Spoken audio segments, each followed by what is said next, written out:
Eh bien bonjour à tous et bienvenue sur Steel Giants, j'espère que vous allez bien. Et aujourd'hui on se retrouve ensemble pour ce 6ème épisode de la série à la découverte du Gunpla. Et comme d'habitude avant de commencer je précise que si vous êtes totalement débutant en matière de Gunpla, il vaut mieux regarder la série dans l'ordre en commençant par l'épisode 1 qui se trouve juste ici. Bref, passons sans plus attendre dans le vif du sujet. Jusqu'ici, nous avons vu comment monter notre Gunpla qui est désormais totalement assemblé. Et si vous le désirez, vous pouvez tout simplement le laisser comme ça. Cependant, il existe un grand nombre de techniques très simples et peu onéreuses à appliquer qui permettront d'améliorer grandement les finitions de votre kit afin qu'il ait moins l'air d'un entre guillemets jouet. La première étape dont nous allons parler aujourd'hui porte le nom de panel lining. En français, cela pourrait se traduire par surlignage de panneaux ou quelque chose dans le genre. En fait, il s'agit tout simplement de marquer la séparation entre les différentes plaques d'armure, les panneaux de votre Gunpla, avec une couleur foncée. Ceci afin de faire ressortir les détails, les creux et les reliefs de votre kit et donc d'améliorer sa lisibilité. Et pour ceux qui se poseraient la question, si le panel lining est généralement réalisé avec une couleur foncée, c'est tout simplement car les zones concernées, à savoir des creux, des fentes, etc., sont moins exposées à la lumière que les autres parties des pièces. Les peindre avec une couleur plus foncée permet donc de donner un rendu plus réaliste à votre Gunpla. Comme la couleur dominante des Gundam est en général le blanc, pour contraster un maximum avec celle-ci, on utilise le plus souvent du noir pour réaliser le panel lining. Cependant, à la place du noir, on peut également utiliser différentes nuances de gris, voire même adapter la couleur du panel lining à la couleur des pièces, en utilisant par exemple du bleu foncé sur des pièces bleu clair, du marron sur des pièces rouges ou encore du orange sur des pièces jaunes. Par ailleurs, il est également possible d'utiliser autre chose que des couleurs foncées pour obtenir des résultats plus subtils. Par exemple, sur mon kit du Delphine issu de la série Breakblade, les mechas de cet anime étant typiquement usés, rouillés et poussiéreux, j'ai réalisé un panel lining orange afin de simuler la rouille dans les creux et les jointures du kit. De même, il est possible d'obtenir plein d'autres effets différents avec cette technique, donc n'ayez pas peur d'expérimenter et de faire des tests de votre côté. Cependant, aujourd'hui nous allons nous intéresser à comment réaliser un panel lining classique, à savoir un panel lining de couleur noire. Et encore une fois ici, plusieurs options avec différents avantages et inconvénients s'offrent à vous et je vais essayer de vous présenter les plus utilisés. Tout d'abord, il y a la technique la plus simple qui consiste à utiliser ce qu'on appelle des Gundam markers qui sont en réalité de simples feutres à alcool. Et avec ceci, vous avez juste à venir tracer votre panel lining comme vous le feriez avec un feutre normal. Bon, vu que j'en utilise personnellement pas et que je vais quand même pas vous montrer comment se servir de feutre, je vais pas m'attarder là-dessus. Sachez juste que si les Gundam markers sont spécialement conçus pour la maquette, vous pouvez également utiliser d'autres types de feutres comme des Rotring par exemple, le résultat sera le même du moment qu'il s'agit de feutres à alcool. Ce genre de feutre coûte environ 3 € pièce et vous pouvez aussi acheter des sets de différentes couleurs pour économiser de l'argent. Et du coup, pour corriger vos erreurs, du moment que le liquide n'a pas encore séché, vous pouvez utiliser soit vos doigts, une gomme ou un chiffon, mais personnellement, je conseille d'attendre que tout sèche et d'utiliser un Gundam Marker Blender qui fonctionne tout simplement comme un effaceur à encre normal. Donc encore une fois, comme vous le voyez, c'est vraiment très simple. Au passage, si vous cherchez à vous procurer les produits dont je parle, sachez que j'ai mis tous les liens dans la description, donc ça devrait vous aider. Cependant, si cette méthode est très simple à appliquer et conviendra parfaitement aux personnes ayant peur de toucher à un pinceau, le résultat reste quand même beaucoup moins fin et beaucoup moins précis qu'avec la deuxième méthode dont je vais parler maintenant, à savoir le panel lining au jus d'énamel. Eh dis donc Jamy, c'est quoi le jus d'énamel? Je connais pas ce fruit moi, c'est bon? Désolé, j'ai pas pu m'en empêcher. Donc pour la petite explication, l'énamel c'est tout simplement un type de peinture à l'huile. Celui-ci est très souvent utilisé en maquettisme car pour faire simple, il a la propriété de pouvoir s'effacer grâce à l'utilisation d'un produit ménager appelé Essence F. C'est donc une peinture très utile et beaucoup appréciée puisque son utilisation permet de corriger ses éventuelles erreurs.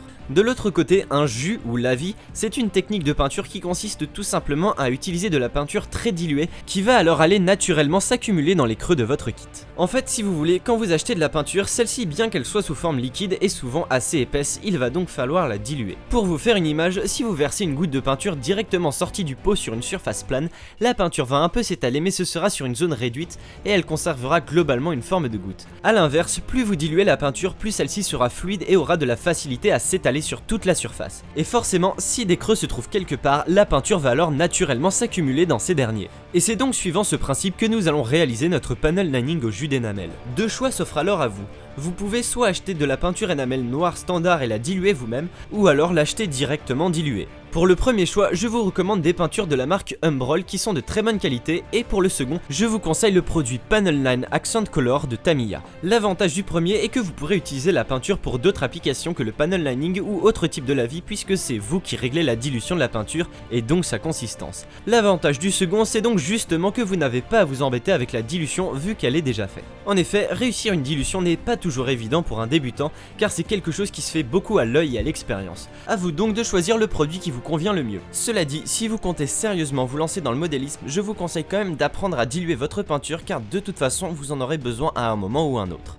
Quel que soit votre choix, pour réaliser correctement un panel lining, vous aurez également besoin d'essence F, de coton-tige, d'un peu de sopalin, d'un ou deux petits récipients, et si vous avez opté pour la peinture Umbroll, d'un petit pinceau. Pour la dilution en elle-même, l'enamel n'étant pas une peinture à base d'eau, il faut la diluer à l'essence F. Vous l'aurez compris, ce produit servira donc à la fois à diluer la peinture, mais également à effacer vos erreurs. Et là je vous préviens tout de suite, comme vous allez utiliser un produit potentiellement nocif, il faut à tout prix soit travailler dans une pièce bien ventilée, soit en extérieur, et si possible porter un masque, car la santé c'est important. Donc pour la dilution, dans un petit récipient, versez une petite quantité de peinture à enamel noir, puis rajoutez au fur et à mesure de l'essence F jusqu'à obtenir la texture qui vous convient. Comme vous le voyez, le résultat doit vraiment être très liquide. Vous pouvez aussi d'ailleurs bouger votre récipient pour voir comment se comporte votre peinture et estimer sa fluidité. Globalement, il faut que la peinture ait une texture proche de celle de l'eau ou du lait afin qu'elle puisse bien glisser dans les creux. Et donc ensuite, pour réaliser votre panel lining, c'est vraiment très simple. Avec un petit pinceau plutôt fin ou alors le pinceau fourni avec le Panel Line Accent Color de Tamiya, déposez quelques gouttes de peinture dans les lignes de structure et vous verrez qu'automatiquement la peinture va se répandre d'elle-même dans les creux. Si jamais ce n'est pas le cas, essayez de diluer un peu plus votre peinture. Dans certains endroits, vous pouvez également directement passer votre pinceau sur les lignes, ne vous inquiétez pas, même si comme moi vous y allez à la bourrin, vous pourrez très facilement corriger toutes vos erreurs par la suite. Avant de passer au nettoyage, veillez cependant à bien laisser sécher la peinture pendant au moins environ 10 minutes, sans quoi vous enlèverez tout lors du passage de l'essence F. Et donc une fois que toute la peinture a séché, prenez un autre petit récipient et versez un peu d'essence F dedans. Ensuite, imbibez légèrement un coton-tige d'essence F et venez tout doucement frotter la zone à corriger et là, magie, les erreurs disparaissent. Au passage, j'en profite pour rappeler que si vous avez utilisé un pinceau pour appliquer votre enamel, il faut le nettoyer avec de l'essence F et non de l'eau, sinon la peinture ne partira pas et collera les poils du pinceau. Si au bout d'un certain temps votre coton-tige ne fonctionne plus très bien, c'est soit qu'il n'y a plus assez d'essence F, soit qu'il est trop sale, alors n'hésitez pas à en prendre un autre. Au passage, je tiens à préciser que lorsqu'on fait des travaux assez minutieux comme ça, il vaut mieux séparer le kit en plusieurs sous-assemblages, c'est-à-dire les bras, les jambes, la tête, le torse. Cela sera beaucoup plus pratique pour peindre correctement avec précision. Donc voilà, ici vous pouvez voir le résultat après un premier passage d'essence F. Comme vous le constatez, ce n'est pas encore tout à fait propre, mais on peut voir déjà une nette amélioration. D'ailleurs, une des choses qui est cool avec le panel lining, c'est que vous pouvez utiliser l'excédent de peinture pour simuler un effet de vieillissement sur votre kit. Vous voyez sur les jambes par exemple, en venant frotter avec mon coton-tige toujours dans le même sens du haut vers le bas, on arrive facilement à représenter des effets de coulure assez réalistes. A vous de doser le nombre de passages pour obtenir un effet plus ou moins propre. Si à l'inverse, vous voulez obtenir un résultat parfaitement nickel, vous n'avez qu'à refaire un ou plusieurs passages jusqu'à ce que le kit soit totalement nettoyé.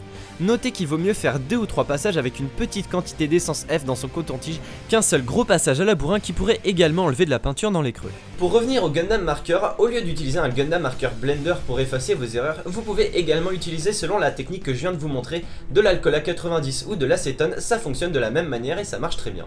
Voilà ce que donne le résultat final et on voit quand même une sacrée différence. Comme vous pouvez le voir, le panel lining a clairement fait ressortir les détails du kit et il affiche quand même un aspect beaucoup plus travaillé et réaliste.